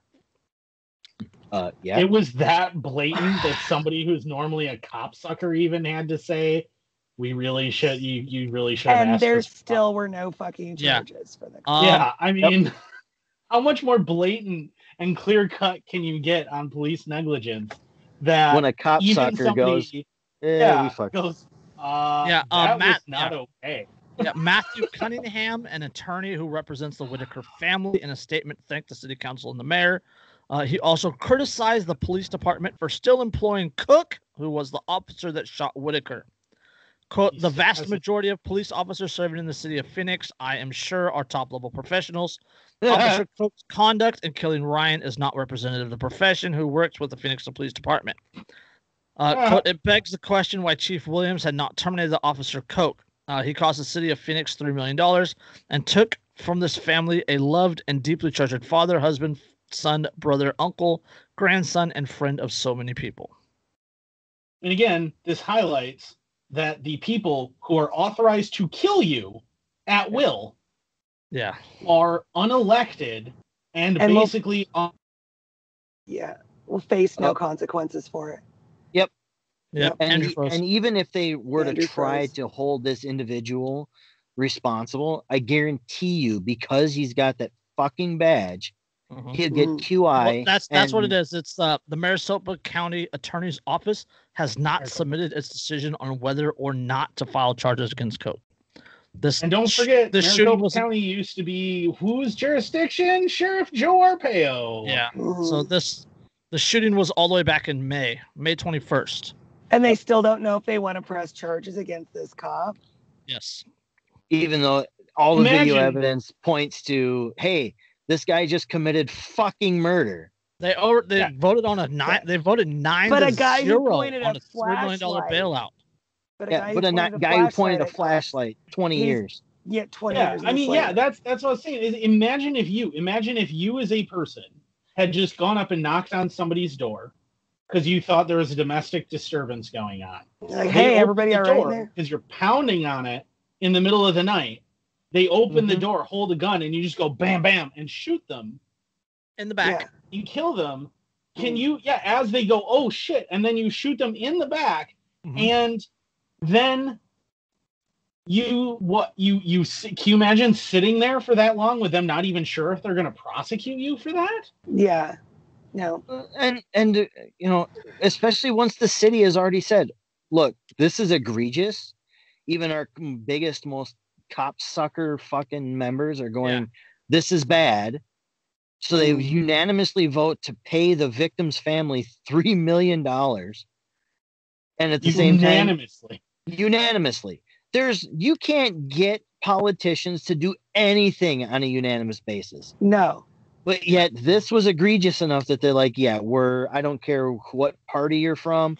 We're all going to say they deserve this and more. Yeah.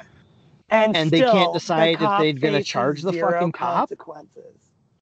Yeah, and then the cop just continues, not charged criminally. He's still fucking working in the same position. Yeah. He's still carrying a gun with a license to kill. Yep. I mean, can you imagine, like, so in a free society, right? And I don't think we bring it up enough. This versus a free society. In a free society, if this was a private security company that was responding, and then this guy had done this, not only would they pay out an enormous amount to the victim, but to the family of the victim, but then at the same time, there wouldn't be all of this bureaucracy to go through to get rid of this dude. And and that's the guy would be fired, and no other security company would ever hire him again. This payout came from the city of Phoenix, which means that's the taxpayers. Yeah. Yep. Yeah.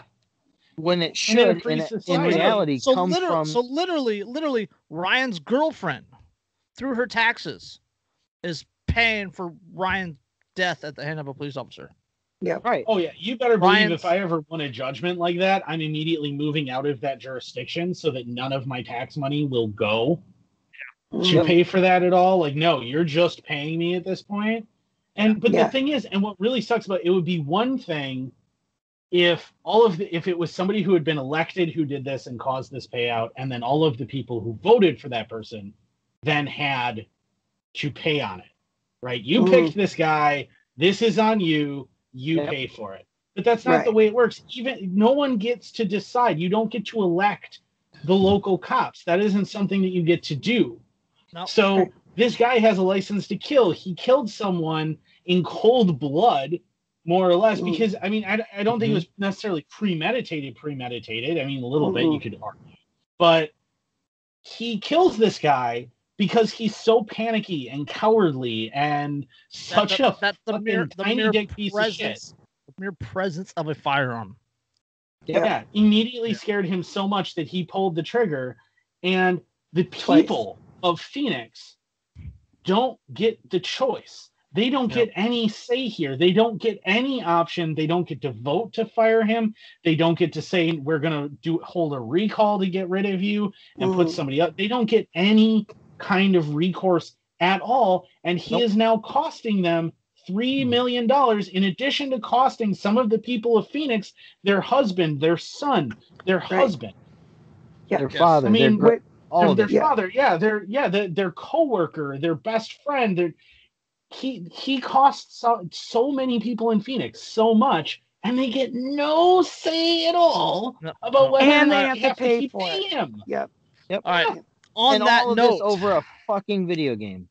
On that note, while Andrew's still ranting and his blood pressure is up, let's get to this last article. Make me have a heart attack? Is that? Let's make it quick because I gotta pee. Which I've been putting off this article because it's a heavy article, but Moreno Valley Unified. That's Moreno Valley here in California. Moreno Valley Unified. Boy killed by bullies died due to his own negligence. I remember reading this article when you shared it to us in the first place. And this actually came from our homie Josh Hare, who lives in the area. That's right.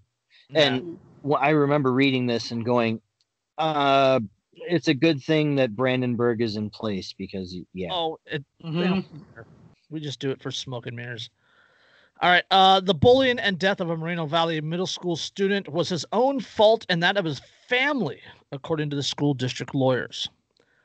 Quote, any injury or damage allegedly suffered by the plaintiffs occurred as a proximate result of negligence on their own part that they failed to exercise ordinary care of his/her own behalf at the time and place alleged. That is from the November 20th answers to a lawsuit filed by the family of Diego Stoltz. In plain English, quote, they're blaming Diego and blaming the family for him being killed. That is the long and short of it. That is from the family attorney David Ring, who represents the family in the lawsuit. So what I'm hearing here, hold on. Stoltz, 13, was an 8th grader at Landmark Middle School. On September 13, 2019, he and an older cousin reported a bullying incident to the school, according to the family members. According to his family assistant principal, Camilo O'Connor, said the two boys bullying him would be suspended on campus the next day. But there they were. They sucker punched Stoltz in an attack captured on video. His head struck a pillar and he dropped unconscious. His two assailants continued hitting him, and Stoltz never regained consciousness. He died 8 days later. After the assault, the Moreno Valley Unified School District replaced Landmark's administrators. The district also changed how bullying reported are handled and increased training for administrators. The two boys have acknowledged their guilt and, quote, made admissions to involuntary manslaughter and assault with force likely to cause great bodily injury. The juvenile court equivalent of pleading guilty. They're scheduled to be sentenced in February. On September 14, 2020, 2 days short of the one-year anniversary of the fatal assault, Stoltz's family sued Moreno Valley Unified. Their lawsuits alleges that the district had allowed bullying to go, quote, unchecked for decades at the school, including citing a 1998 death of Jared Schroeder, also at Landmark. But according to the district's legal team, what happened was the Stoltz family's fault.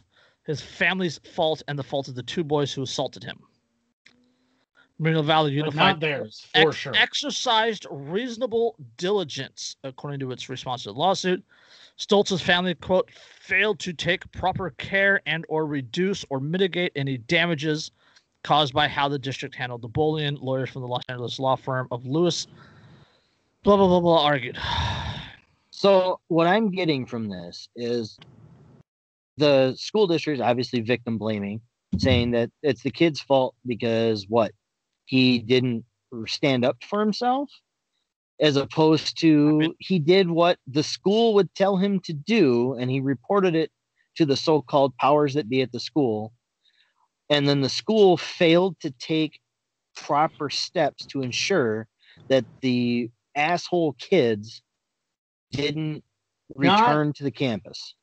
Not only did they fail, they lied and said that they had correct taken proper steps when they in fact had. What's interesting is, and there's a couple legal points, the family's ability to make the correct decision and keep their kid home. There's a couple of legal points that are the calmest things that I can say about this. First of all, the reason that they actually let the administrators go is a little known fact about civil lawsuits. And that is that if an employee that was involved in the incident is no longer employed by you, you cannot be expected to compel them for deposition for the civil court. Right. Which means anything that they know, you don't have to try and force them to come in.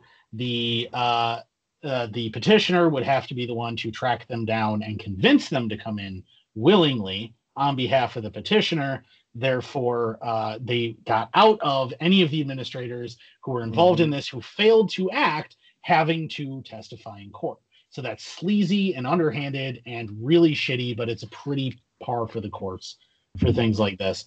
The other thing is what they're suing them for with the negligence is super easy to prove, because to prove negligence, all you have to do is establish that there is a specific relationship between the plaintiff and the defendant, and that relationship came with it certain expectations of responsibilities on behalf of the defendant in relation to the plaintiff, and that defendant then failed to reasonably execute those responsibilities in the face of reasonable circumstances. Which is literally what fucking happened. Yeah, that is exactly what happened. This is so obvious and cut and dried. It's a slam dunk case for any lawyer worth his salt. The problem is that what's probably going to happen is that this family can't afford a decent lawyer. I mean, maybe they'll get one that'll do pro bono or contingency, but chances are that they're going to wind up with somebody who wants upfront payment for anybody decent, rather than taking it on contingency and rolling those dice, and rather than doing it completely pro bono and rolling those dice. So you're going to wind up with a probably crappy lawyer, and the district is going to come in with a giant team of lawyers who are very experienced and very well versed. I mean, they already paid for by the taxpayers. Yeah, paid for by the taxpayers, who include the parents of the victim. They're having to pay for the school district to defend themselves against their own lawsuit. Right. Yep. Yeah. additionally, the boys, the ones that assaulted him, originally faced involuntary manslaughter charges, but the charges involuntary. But the charges were reduced, and the district attorney didn't explain why. There's nothing involuntary about that. Well, involuntary manslaughter just means that they. I'm sorry. Tend to kill him. Yeah. Well. And didn't necessarily. A reasonable person wouldn't have realized that the original action would result in someone's death. And I can but see they intended to fucking hurt him. They intended to do. Well, yeah. Well, given the fact that once he became unconscious and unresponsive, if they didn't intend for him to die, why did they keep hitting him? Why did they keep pummeling the shit out of him while he was on the ground? Yeah, that's true. I mean, that's and that's something you have to be in court, but yeah. I mean, that's the calmest. Looking at this objectively from a legal perspective is the calmest that I can be with it, because I know my attitude towards it on a moral ground makes me want to break shit. Yeah, it's just yet another reason, another example of why to get your kids the fuck out of public schooling. Yeah, that's why you don't put your kids in public school. I mean, you just don't. Mm-hmm. There are plenty of homeschool options. There are plenty of small scale private school options which will work with you on pricing and everything else if you can homeschool and help you get the private schooling. Yeah. And I have never had an experience with a public school that did anything effective about bullies. I've never seen one public school that does anything effective about bullies. I will share a personal story on this fact. When my son was in kindergarten and first grade, both years, I got called in. Originally, they had called his mom, but she said, "You're going to deal with it because you're the one who taught your son how to fight back." My son was being bullied aggressively. And in one case, the first case, a kid pushed my son over when my son stood up and told him to knock it the hell off. Well, when I pushed him over, my son, from a kneeling position, executed a textbook uppercut, which lifted the kid a solid foot off the ground and split his jaw right here. And removed 3 teeth. He did. And they wanted to suspend my son for it, for defending himself. I said, okay, you can suspend him. I'm going to take him out for ice cream. Yeah. They're like, what? Like, yeah, I'm not going to punish him for this. He did exactly what I told him to do. He didn't start this. He wasn't asking for this. He didn't pick this fight. The fight was brought to him and he ended it right fucking fast. Yep. And the family to carry a big stick. Right. And the family of the kid with the broken jaw were like, well, you're going to help pay. Either you're going to help pay for his medical bills, or I was like, what is your copay? $50? Here's $50. Now get out of my face. No, I would have been like, I wouldn't have even given him 50. No. Your kid started a fight. He had no fucking reason, and he got violent with my kid. Mm-hmm. Your kid fucking asked for it, literally. But I figured it was a bigger fuck you to just throw a $50 bill at him and walk away. Yeah, no, I wouldn't. Yeah, for me, my bigger fuck you would have been like going to his dad and going, "Do you and I need to settle this? Because we can settle this amongst ourselves." Yeah. Well, that's what happened. That's what happened the second time. I would have been like, your medical bills are the price you paid for raising an aggressive little prick. That's not my responsibility. It's yours. I would have made backhand accusations about where the kid learned to be a bully. Well, that's exactly my point. I did that with the me and your dad. We can settle this amongst ourselves. How about that? We'll see how that works. The second time around, it was actually the same kid picking on my son. The exact same kid, but it was a year later. Jeez. And instead of splitting his jaw in half that time, he may or may not have given him an orbital skull fracture. Well, I mean, the kid didn't learn his lesson the first time. Exactly. Yeah, kids clearly not very, but like. And I wasn't going to deal with the whole $50 thing this time around. And I did exactly what you guys said. I looked the dad square in the face. I said, well, I don't know where your kid's getting this aggressive behavior from, but I have a feeling it's coming from you. Should we step off the property and and take care of this, or should we sit here and you guys can bitch and moan some more? Yeah. Because I have to get back to work. Yeah. No. Yep. On that note, Brandenburg, Ohio. Yep. Again, and I gotta pee, so Jerica has to pee, which means we have to leave, or the podcast is going to go to shit. So yes, throw your plugs. Plug them fast. Buy my book. Buy Jerica's book. Link in the description below. Check out thebeardstruggle.com. Use code InkedAnarchist15, all run together, to get 15% off. Or use the link in the description, which will take you right there with the 15% discount for the greatest beard products known to man. Yes. On that note, also, welcome back to Facebook, Andrew, after your 30-day ban. Oh. How in the hell are you still going on Facebook? Seriously, I get a permanent ban. I get a permanent ban, and you post more controversial shit than I do, and I still you're just not on the right government watch list. I guess they must have concluded my federal investigation. The right agencies need to be keeping an eye on you where they want you on Facebook so they can keep track of your activity. That's right. Yep. It's what's that like when you shouldn't really be scared until I go silent. Right, that's how it is with Andrew. Mm-hmm. As long as Andrew is public and he's making noise, okay, Andrew's happy, cool. Andrew's pissed off, but he's still public, so we're still good.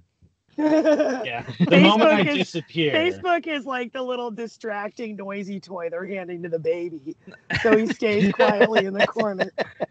Facebook is your fucking ankle monitor. That's what it is. The moment that all of a sudden I'm not on Facebook, I'm not on YouTube, suddenly the GPS tracking on my phone isn't moving anymore. Then, well, we'll see what happens. Yes. Yeah. Brandenburg, Ohio. Right. On that note, I have no cool segue. Peace, people. Yes, this is episode 117. Something about victim blaming. That's about what the whole episode was about. So. Victim blaming? Okay, that'll work. Yeah, I think something about that. If you don't like the title of the article or the episode, blame Jerica because she's terrible at naming these. I just said something about it. It's up to Jason. I would say like nothing but victim blaming. Yeah. All right. On that note, if victims could just stop being so victim-y. Support your local sex worker, and we'll catch you on the next one. Peace. Peace. Later.